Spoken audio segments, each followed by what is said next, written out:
आज मैं विशेष गर्भावस्था के दौरान अपनाए जाने वाले कुछ ज़रूरी तथ्यों पर चर्चा करूंगी। सबसे पहली बात कि 1 या 2 महीने यदि पीरियड नहीं आ रहे हों तो तुरंत प्रेगनेंसी टेस्ट करवा लेनी चाहिए, और यदि पॉजिटिव आ रही है तो डॉक्टर से कंसल्ट करनी चाहिए। आप प्रेगनेंसी की जांच स्वयं भी कर सकते हैं या फिर डॉक्टर से मिल कर के भी कर सकते हैं। जांच जैसे ही होती है आपका सही इलाज और सलाह शुरू हो जाता है, इसलिए इलाज में देरी ना करें, अपने डॉक्टर से मिलने में देरी ना करें। यदि महीना एक या 1.5 माह 2 माह हो गया है तो बिना देर किए डॉक्टर से मिलें। उसके बाद यदि प्रेगनेंसी कंफर्म हो जाती है और आप उस प्रेगनेंसी को रखना चाहती हैं, उस बच्चे की ज़रूरत है आपको, तो फिर टेटनस की इंजेक्शन लगवा लेनी है। और पहला इंजेक्शन जैसे ही गर्भ का पता चले और दूसरा ठीक 1 महीने के बाद।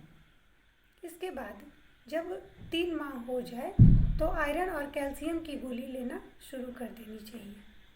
कई बार देखा गया है कि महिलाएं कहती हैं कि हम अच्छा भोजन कर रहे हैं फिर हमें आयरन और कैल्शियम की आवश्यकता क्यों पड़ती है।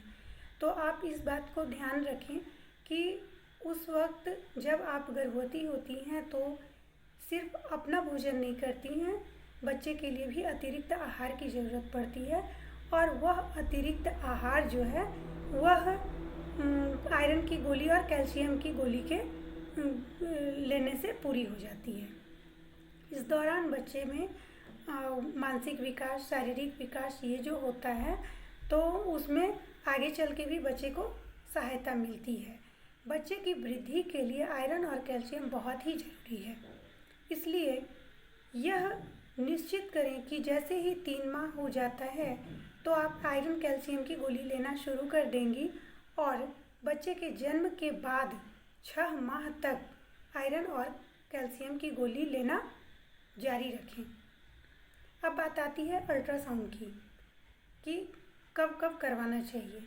तो जब 3 माह हो जाए तो पहले जो होती है सोनोग्राफी वो करवा लें आप, और इसलिए नहीं कि बच्चा लड़का है या लड़की है, बल्कि इसलिए कि बच्चा स्वस्थ है और ठीक से बढ़ रहा है या नहीं, उसकी बढ़ोतरी की जानकारी के लिए। दूसरा जो अल्ट्रासाउंड होता है वो 8वें महीने के बाद इसलिए करवानी है ताकि हमें यह पता चल पाए कि कहीं बच्चे के गर्दन में नाल लपेटी हुई तो नहीं है, या फिर बच्चा उल्टा तो नहीं है, कहीं सिजेरियन की आवश्यकता तो नहीं पड़ेगी। तो बच्चे की डिलीवरी हम कहाँ करवाएं, कहाँ सही रहेगा, इसकी जानकारी को निश्चित करने के लिए दूसरा अल्ट्रासाउंड 8 महीने के बाद करवाना ज़रूरी है। इस प्रकार आप गर्भवती जब हैं तो अपनी देखरेख कर सकती हैं, और इस दौरान इन बातों को अपनाकर आप सुरक्षित प्रसव में सहायक बन सकती हैं।